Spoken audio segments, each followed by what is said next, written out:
আগের ভিডিওয় বলেছিলাম mental health positive রাখার জন্য রোজ 1 ঘন্টা সময় দিন নিজেকে।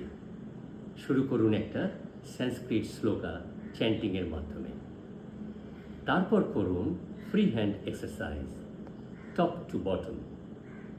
প্রথমে ওয়ার্ম আপ করে নিন স্পট রানিং বা স্পট জগিং করে 100 বারের মতো।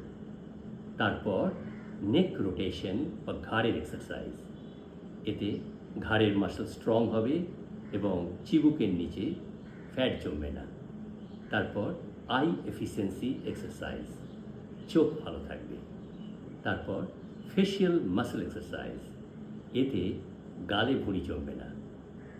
তারপর পরপর কাঁধের ব্যায়াম, 2 হাতের ব্যায়াম, রিস্ট আঙুলের এক্সারসাইজ। তারপর চলে আসুন চেস্ট এক্সপ্যানশন এক্সারসাইজ, অ্যাবডোমেন বা পেটের ব্যায়াম, পিঠের ব্যায়াম, কোমরের ব্যায়াম।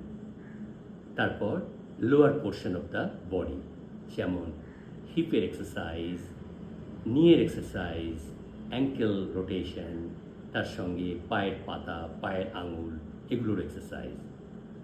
যখনই কোনো রোটেশন করবেন, যদি ক্লকওয়াইজ করেন তাহলে অবশ্যই কাউন্টার ক্লকওয়াইজ করে নেবেন।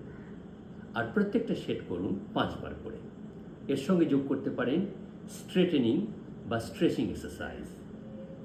এবং একদম শিওর যে আপনার বডির ফ্লেক্সিবিলিটি বাড়বে, মোবিলিটি বাড়বে, মাসল স্ট্রং হবে, ব্লাড সার্কুলেশন ভালো হবে।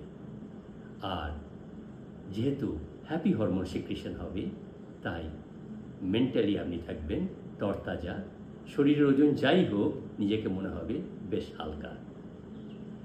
15 থেকে 20 মিনিটের বেশি সময় লাগবে না এটা করতে। সেই জন্য শুরু করে দিন। আমি রোজ করি, এবং কেউ যদি শিখতে বা দেখতে চান আমার সঙ্গে যোগাযোগ করতে পারেন। ফোন নাম্বার, মেল আইডি দেওয়া আছে ডেসক্রিপশনে। তাহলে 20 মিনিটের কথা বললাম, এখনও 40 মিনিট বাকি আছে 1 ঘন্টার মধ্যে। এগুলো নিয়ে আলোচনা করব নেক্সট ভিডিওয়ে। দেখা হচ্ছে। Stay healthy.